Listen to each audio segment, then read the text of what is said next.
9 मार्च को आखिर क्या होने वाला है? संसद में 9 मार्च को कुछ हो ना हो दोस्तों, बवाल होना तो तय है।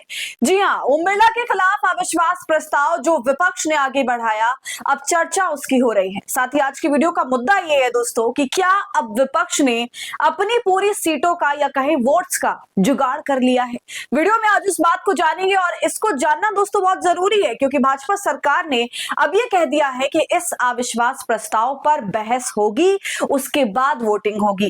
तब तय किया जाएगा कि ओम बिरला के साथ क्या होगा। ऐसे में संसद के अंदर विपक्ष सत्ता पक्ष के बीच एक कंपटीशन स्टार्ट हो गया है दोस्तों, और इसमें जीत किसकी होने वाली है आज इस वीडियो में मैं बताऊंगी। तो आप कहीं मत जाइएगा, वीडियो को पूरा देखिएगा। नमस्कार, आदाब, आप देख रहे हैं खबर अड्डा और मैं हूं आपके साथ सुम्बुली राम।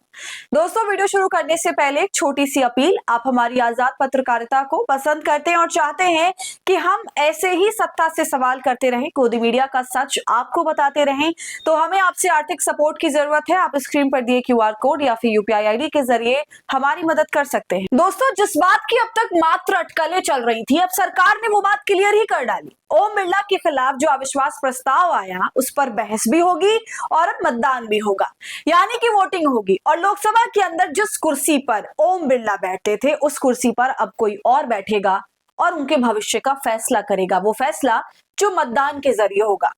दोस्तों, ये खबर कोई सूत्रों के हवाले से बिल्कुल भी नहीं है, ये बिल्कुल एक पक्की खबर है। सरकार के संसदीय कार्य मंत्री किरण रिजिजू ने यह ऐलान किया है, प्रेस कॉन्फ्रेंस करी है बाकायदा उन्होंने आज, और इस बारे में जानकारी दी दोस्तों कि ओम बिरला के खिलाफ विपक्ष जो अविश्वास प्रस्ताव लेकर आया, उस पर आने वाले बजट सत्र के दूसरे हिस्से के पहले दिन ही, जी हाँ, पहले ही दिन बहस होगी, उसके बाद मतदान हो जाएगा।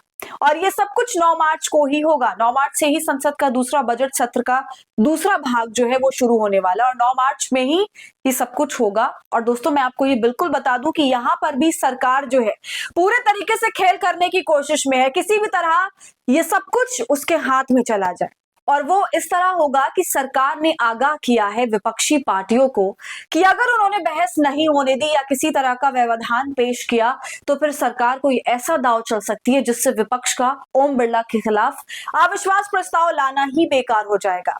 समझ रहे हैं ना आप? तो खेल धमाकेदार होने वाला है। अभी आपको समझ आएगा कि किसके पास कितनी सीटें हैं और कैसे सरकार को सीधा चैलेंज विपक्षी पार्टियां दे सकती हैं, क्योंकि विपक्षी पार्टियां ही अविश्वास प्रस्ताव लेकर आई हैं लोकसभा के अंदर ओम बिरला के खिलाफ। लेकिन उससे पहले दोस्तों, मैं आपको बता दूं कि बहस और मतदान की बात खुद किरण रिजिजू ने कहते हुए बताया कि अगर किसी भी तरह का व्यवधान पैदा किया, दिक्कत पैदा करी, बहस नहीं होने दी, तो सामूहिक वोटिंग जो है वो कर दी जाएगी और पूरे मामले को खत्म कर दिया जाएगा। बहस वाला जो सेक्शन है उसको ही ये सीधा उड़ा देंगे और सीधा वोटिंग पे आ जाएंगे। इस प्रक्रिया का नाम दोस्तों गिलोटीन है। जी हाँ, इसको बिल्कुल आसान शब्दों में आपको बताऊं तो चर्चा अगर करवानी है, लेकिन चर्चा के लिए किसी भी कारणवश वक्त नहीं बचा और आपको हर हाल में बजट तो पास करना है, क्योंकि बजट पास नहीं हुआ तो सरकार खर्चा कैसे करेगी, तो गिलोटीन लग जाता है। मतलब समूह मतदान हो जाता है और समूह में मतदान हो जाएगा तो आराम से एनडीए निकाल लेगा।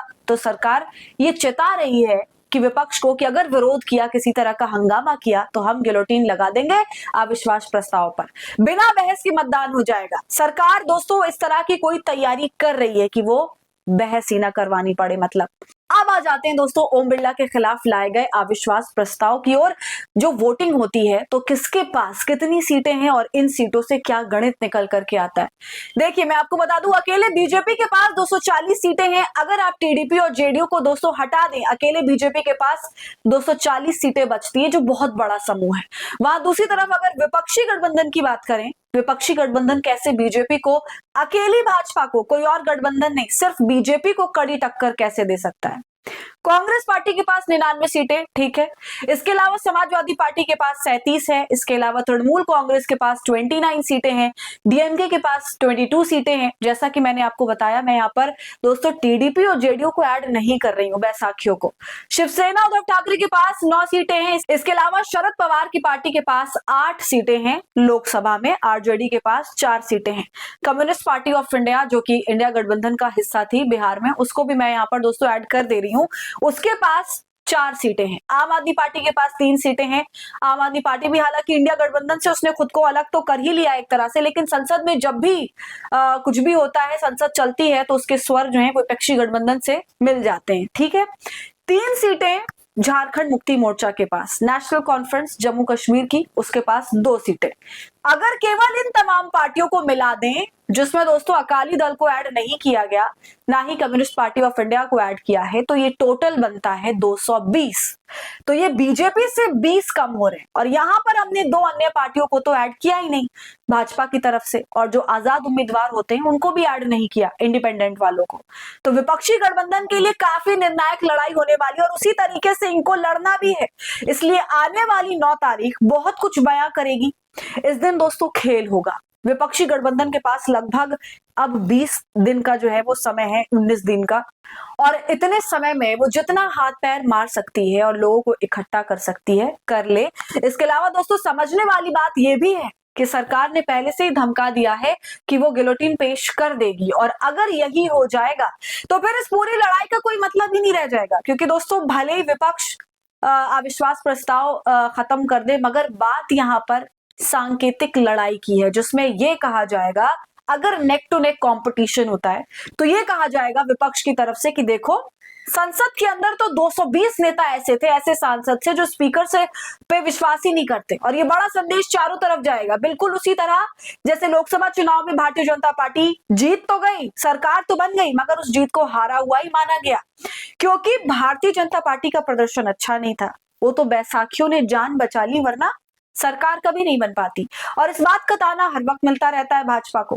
तो दोस्तों अब देखना है कि 9 मार्च को क्या होता है। जो भी होगा खबर हम आप तक पहुंचाते रहेंगे। आपकी राय क्या है इस पूरे मामले पर, कमेंट करके हमें जरूर बताइए। वीडियो को लाइक और शेयर करें। खबर अड्डा को यूट्यूब पर सब्सक्राइब कर लीजिए।